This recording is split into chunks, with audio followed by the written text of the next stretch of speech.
नमस्ते दोस्तों, स्वागत है आपका हमारी आज के इस सस्पेंस भरी क्राइम स्टोरी में। क्या आपने कभी सोचा है कि एक गांव का छोटा सा विवाद एक खुशी की रात को खून से कैसे रंग सकता है?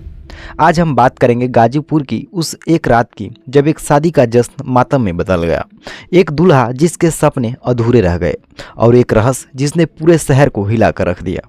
आखिर क्या था उस रात का राज? आइए डूबते हैं इस खौफनाक कहानी के मंजर में। उत्तर प्रदेश के गाजीपुर का जगदीशपुर गांव, जहां रात का समय था, हल्की धूप और चारों तरफ शादी की रौनक थी। राकेश नाम का 28 साल का एक हंसमुख नौजवान अपनी दुल्हन के साथ जयमाल की रस्म निभाने वाला था। डीजे पर तेज संगीत बज रहा था और बाराती घराती नाचने में मस्त थे। लेकिन उस रौनक के बीच एक तूफान तैयार हो रहा था जिसे किसी ने देखा नहीं था। रात 10:30 बजे के आसपास डीजे पर एक गाना बदलने को लेकर बारातियों और घरातियों में बहस शुरू हुई। राकेश ने बीच बचाव की कोशिश भी की, लेकिन बात बिगड़ गई। अचानक पप्पू नाम का एक शख्स, जो दुल्हन का दूर का रिश्तेदार था, गुस्से में आ गया। उसने तमंचे की बट से राकेश के सिर पर वार कर दिया। इसके बाद राकेश वहीं गिर पड़ा, खून से लथपथ। लेकिन रहस्य यहीं से शुरू होता है। जब लोग राकेश को उठाने पहुंचे तो पप्पू गायब था और पास में पड़ा एक टूटा हुआ कांच का गिलास जिस पर खून के निशान थे, किसी का ध्यान नहीं गया। सबसे हैरान की बात यह थी कि शादी का पंडाल, जो कुछ देर पहले हंसी खुशी से गूंज रहा था, अब वह खामोश था। हर कोई सवाल कर रहा था, पप्पू कहाँ गया और ये खून किसका है? इसके बाद रात को तुरंत वाराणसी के ट्रामा सेंटर ले जाया गया, लेकिन उसकी हालत और भी गंभीर थी। उधर दिलदार नगर थाने में इंस्पेक्टर राजेश सिंह ने जांच शुरू कर दिया था। इसके बाद पुलिस के द्वारा पूछताछ किया गया। गवाहों ने बताया कि पप्पू और राकेश के बीच में कोई पुरानी रंजिश नहीं थी। तो फिर इतना गुस्सा क्यों? पुलिस ने क्राइम सीन से वह टूटा हुआ गिलास बरामद किया। फॉरेंसिक जांच में पता चला कि उस पर राजेश का नहीं बल्कि किसी और का खून था। ये ट्विस्ट था पहला झटका। इंस्पेक्टर राजेश की पप्पू की तलाश तेज की, लेकिन वह गांव छोड़कर फरार हो चुका था। इसके बाद जांच के दौरान पुलिस को एक सीसीटीवी फुटेज सामने आया। उसमें रात को पप्पू 10-10:15 बजे के आसपास एक अनजान शख्स से कुछ लेते हुए देखा गया। वह शख्स कौन था और उसने पप्पू को क्या दिया था?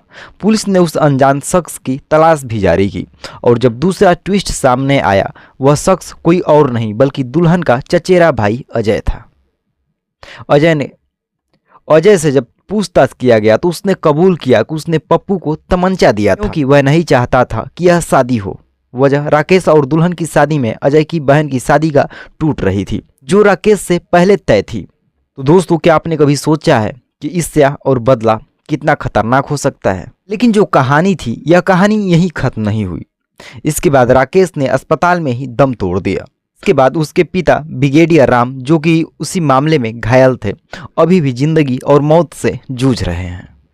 इसके बाद पुलिस ने आखिरकार पप्पू को एक पड़ोसी गांव में गिरफ्तार कर लिया। उसने कबूल किया कि उसका इरादा राकेश को मारने का नहीं था, लेकिन गुस्से में वह खुद को रोक नहीं पाया। अजय को भी साजिश रचने के जुर्म में जेल भेज दिया गया। लेकिन सवाल अब भी बाकी है, क्या यह सिर्फ एक गुस्से का नतीजा था या इसके पीछे और भी कोई राज छिपा है? क्या पप्पू अकेला था या कोई और इस साजिश में शामिल था? यह रहस्य शायद कभी न सुलझे। और उस दुल्हन का क्या, जो अपने सपनों की शादी की रात को लेकर हमेशा के लिए खो बैठी? क्या यह अंत था या एक नई कहानी की शुरुआत थी? दोस्तों, यह कहानी हमें सिखाती है कि एक छोटी सी बात भी बड़े हादसे का रूप ले सकती है। गुस्सा और ईर्ष्या हमारे रिश्तों को खत्म कर सकते हैं। हमें हर हाल में शांत रहना चाहिए और बातचीत से सभी समस्याओं को सुलझाना चाहिए, क्योंकि बातचीत से अगर सभी समस्याएं सुलझाई जाएंगी तो झगड़े मारपीट यह उत्पन्न ही नहीं होंगे। सबसे ज़्यादा जो मायने रखता है वह हमारे खुद पर, हमारे विचारों पर हमारा कंट्रोल मायने रखता है। यदि हम किसी बातों को सहन नहीं कर सकते तो जो हमारा दिमाग है वह उस बात को लेकर हमारे दिमाग में हलचल पैदा कर देता है। हमें गुस्सा आ जाता है और हम मारपीट या किसी भी हद तक जाने के लिए तैयार हो जाते हैं। दोस्तों, सतर्कता हमेशा हमें बरतना चाहिए, क्योंकि किसी भी समारोह में अनजान लोगों पर नज़र रखना चाहिए और संदिग्ध गतिविधियों की सूचना तुरंत पुलिस को दे देना चाहिए। और हमें तकनीकों का भी उपयोग करना चाहिए, जैसे कि सीसीटीवी, मोबाइल फ़ोन से रिकॉर्डिंग कर लेना चाहिए। इससे आप ज़्यादा से ज़्यादा जो सबूत है वह इकट्ठा कर पाएंगे और जो ज़्यादा दोषी करार व्यक्ति होंगे उनको सज़ा मिल सकेगी, ताकि इस तरह की जो गतिविधियां हैं वह दोबारा ना हो सकें।